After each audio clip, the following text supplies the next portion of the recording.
What's going on, my broskiis? My name is Toadskii, back again, here to bring you guys yet another One Piece Treasure Cruise video. Data download, of course, came in yesterday. We got the Sugo-Fest input into the game, and the day after, it is now news time. We have all of the information for the upcoming Big Mom Law Kid event. This Sugo-Fest is debuting tomorrow as of the release of this video. However, even though it is debuting tomorrow, I am not pulling on part 1 of the Sugo-Fest, and we're going to discuss that why in this video today.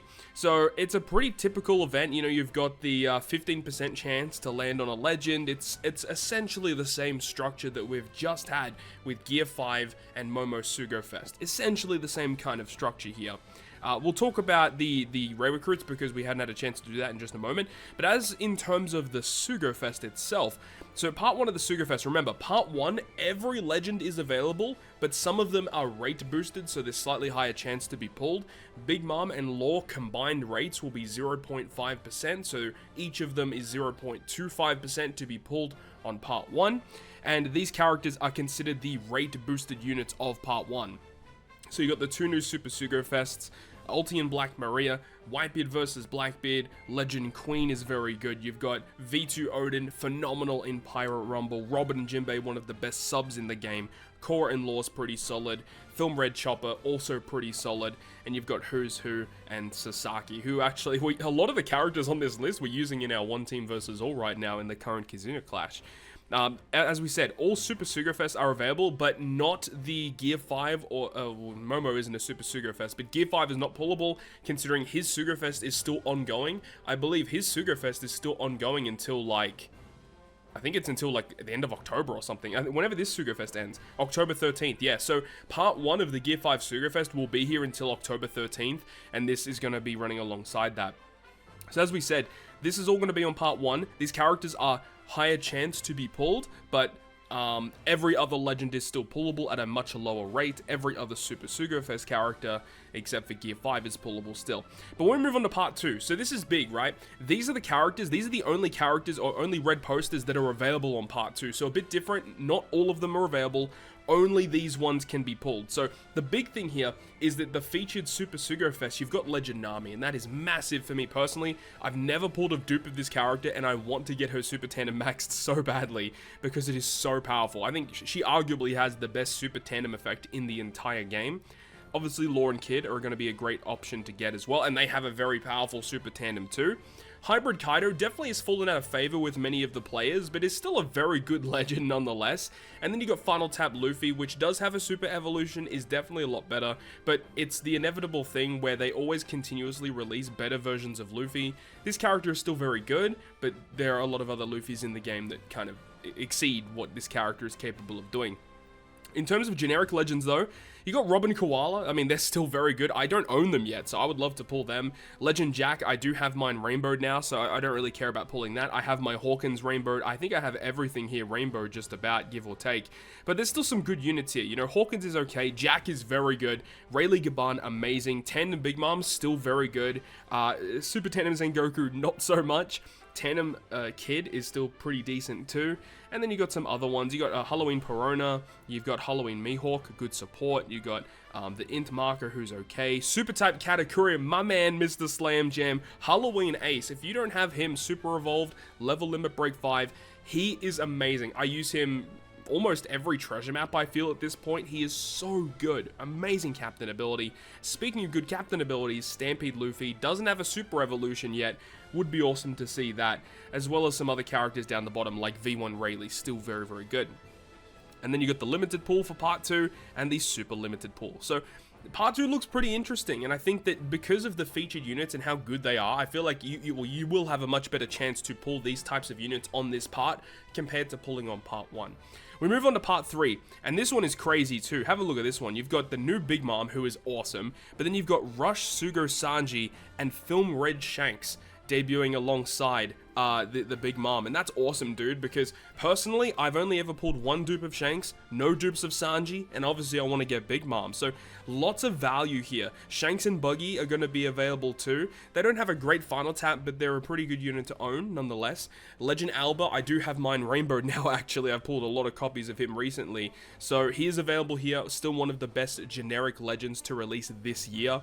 Killer's okay, Whitebeard is mediocre, Ulti is okay, Black Maria not so much. EXP boosting marker, if you didn't pull Momonosuke, he's really cool to get. You got another Mr. Slam Jam Katakuri. Ulti and Page 1, that dual unit Ulti Page 1 works very well under Big Mom actually, so keep in mind about that.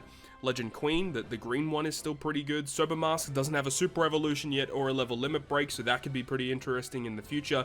Same with V1 Kaido, works very well with the new Big Mom. Doesn't have a super evolution or a level limit break yet. Would be awesome to see what they do in regards to that. And then of course you have the limited and the super limited steps. So in terms of the pool that's available here for part 2 and part 3, I feel like these are more valuable to go for compared to trying to get both of them on part 1. I feel like picking and choosing between parts 2 and part 3, depending on the super Sugos that you're missing, might be a bit more worth it. As you look into part 2 here, like Blue Luffy, not a lot of people really want to get a hold of him. Hybrid Kaido is still good, but then you got Nami and Law and Kid. Like, those two are just amazing. I mean, Law and Kid, I have my opinions on him. I don't think he's as good as a lot of other Super Sugo-Fests out there. But Nami is still top 3 best units in the game. Top 2, maybe even the best legend still in the game, right? Like, she is phenomenal. And then you move on to part 3, like Big Mom, she's going to be a very valuable character to own on your account. Rush Sanji is probably, in terms of the calendar year, January 1st to December at the end of the year, I think Sanji at the moment is the best unit to release this year because Nami actually released in the final days of 2022. So if we're going by calendar year, I think Sanji is the best legend to release this year. So he is awesome to get dupes of. And then you've got Shanks, and him at Super Tandem level 5 makes your quick teams absurdly strong, and you want to have his Super Tandem at level 5 to get some crazy abilities out of that. So there's just value everywhere in terms of this Sugo-Fest. But then again, we're coming off of Gear 5. A lot of people would have used a lot of gems for Gear 5, and I completely understand that.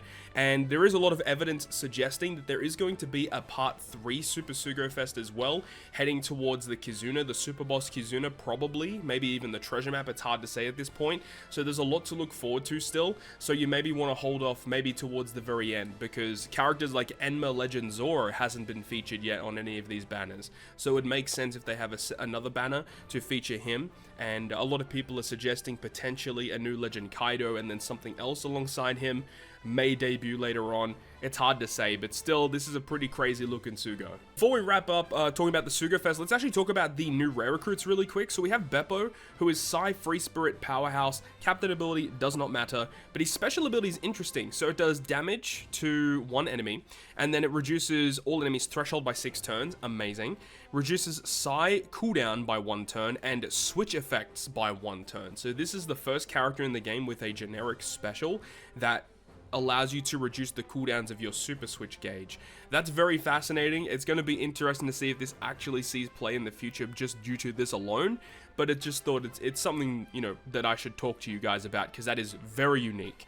Furthermore, if you have an attack buff when you launch the special, you get a defense down conditional 2.25 for 2 turns.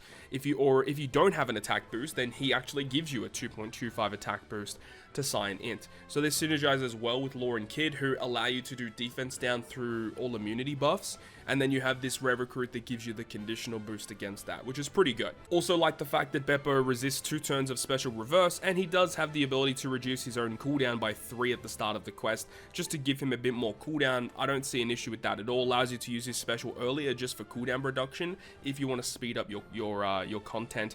And his support effect attaches to Law. At the start of Battle 2, reduces the supported character's switch effect by 1 and changes their slot into matching. So if there's going to be more like super switching Law legends in the future, potentially a super evolution for Law and Luffy would be amazing, and this would be another great support to maybe add to that, because I have a feeling Law and Luffy are probably going to get a super evolution somewhere in the near future. So this would be a fantastic support for that, but also very good for the new legend Law and Kid. The other rare recruit being Killer is actually relatively similar. So he's int driven slasher, so a little bit different in terms of class and type. But his special is very similar in the way that it does 60 times his attack to a single target. And then instead of removing Threshold, he removes 6 turns of damage reduction, Rainbow Shield. And he also does -1 cooldown to Int and -1 switch effect. And I believe that is also just to Int itself. So very similar to the Bepo that we just talked about. And then if you have an Orb boost, then you get a defense down conditional. But if you don't have the orb boost, and he gives you an orb boost instead. So you can use these characters together to get attack, orb, conditional boost. You get the whole kit and caboodle with these characters together, which is pretty strong.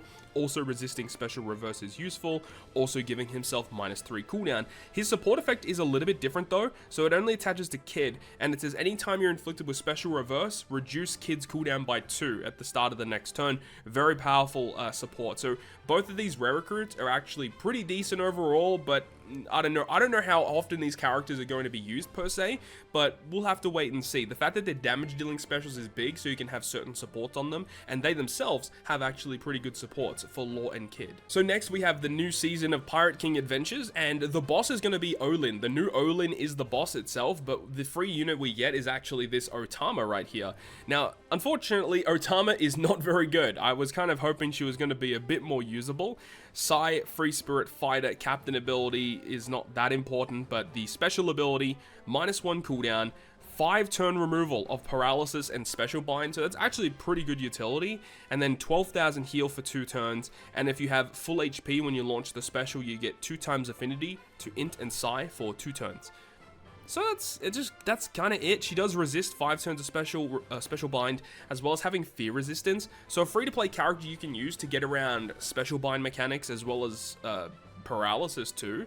It is cool. I really wish she had special reverse resistance too, because she does provide -1 cooldown in her special. She has the fear potential ability, so why not give her the ability to resist special reverse as well? Would have been an amazing kit overall. Still, she's going to see some niche usages, probably going to be very good in the upcoming treasure map in September. As for the rest of the Pirate King Adventures notice, it actually doesn't really mention anything else that we need to know, like no new gimmicks or no buffs to the event at all. But in terms of the boosted units, you know, you've got the whole new batch. You've got Gear 5 and Momonosuke considered higher boosters too, as well as the rare recruits and of a couple of the recent batches. You have the Izo batch. You've still got the Waifu batch from a couple of months ago, as well as the Momo and the Momo and Gear 5 batch, which is cool. And then you've got the other generic point boosters available too, as well as Roger being a boosted unit. Is Sanji still a boosted unit, or is he up here? Did I completely miss him? Okay, Sanji's still a boosted unit, and Maha is also here as well. Okay, so that's good. So yeah, the boosted list, I definitely need some improvement, but this is a pretty big boosted list. A lot of people would have pulled for Gear 5 in their batch, so it's going to be interesting to see how these characters work to beat this content. Everyone's favorite game mode is making an appearance once again. Grand Party is arriving. Yes, unfortunately, but you know, it's the start of a new month. It's going to be happening August 29th is the day one beginning, and there is no additional information here. There's no new gimmicks. They're not reducing the amount of wins that you need, so it's still, you need 15 wins to get all the rewards. One thing to note though is that when you reach 9 wins down the bottom there, you actually will get another Super Evolution skull for Gear 5 Luffy, and we don't know exactly when the Super Evolution for Gear 5 is arriving. We know it is in September, obviously, we just don't know when. It could be the start, it could be the middle, could be near the end of September, we really don't know, so we have to wait and see exactly when that's going to be arriving, but I'm very much looking forward to seeing what they're going to be doing with that 6+. And something to note as well is the rule set for this month of Grand Party, which is right here. So it gives buffs to Dex, giving them CT increase, which is strong. Powerhouse get a level 8 increase of attack, and Driven, speed and HP up level 5. That's going to be kind of scary to go up against Dex, Driven, Powerhouse squads with all of those buffs across the board. And then it says if your leader is present, then slashers get level 6 defense down, so they do not want you to use slashers on your teams. It's going to be interesting because, Roger is a pretty common leader. Gear 5 Luffy is still probably going to be the most represented leader in Grand Party. And it just means that if you're using your leader, other slashers that are surrounding your leader will also get debuffed. So if using, your Free Spirit team with Gear 5 Luffy, then characters like Odin are going to be debuffed pretty significantly. So we'll have to wait and see how that kind of does to that team. I still think it's going to make Gear 5 pretty solid still.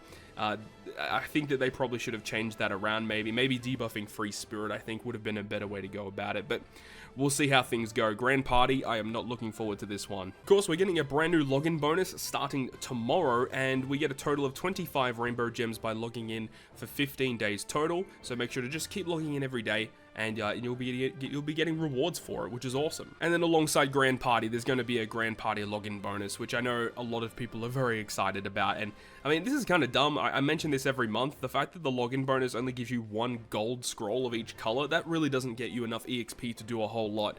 So, not really a big fan of this. Just a minor update about the brand new gem sale. So, the gem sale is essentially the same as before with Gear 5 Luffy release, and they are updating it. So, they're going to be refreshing a lot of the gem packs, the 300 gem packs, and you've also got the other ones that are just the generic ones that are going to be updated too, the 123 ones, and you got the 100 gem packs, you know, the pretty typical stuff. If you end up buying the ones with the legends involved in them, they have now added the Shirahoshi Manchiri Vivi Rebecca unit, as well as Legend Izo. So the generic legends that they've been releasing are now input into this pool. So if you don't have those units, you can now get them from the generic legend pool, and that is the same here. They've mentioned it August 27th. Any generic legend ticket you get from August 27th onwards will include the following characters. So you've got the limited pool here going from Izo all the way down to Rob Lucci, but then if you just get any generic legend ticket, you've got Izo all the way down to Legend Whitebeard, which is kind of crazy. Like, that is a lot of legends that you could potentially pull, so the chances for you getting one specific unit is very low. But, you know, that's what we have. So the special rare recruit information has been updated. Now, there is more information which we're going to be covering in a further video in regards to level limit breaks, limit break expansions, and new ship upgrades. So make sure to stay tuned for that coming very shortly on the YouTube channel. I really hope you guys enjoyed this video today. If you guys did enjoy it, make sure to go ahead and leave a like. And if you want to stay up to date with all the content that I post on my channel, including more One Piece Treasure Cruise content, make sure to hit the subscribe button down below. On that, guys, I'll see you guys within the next video.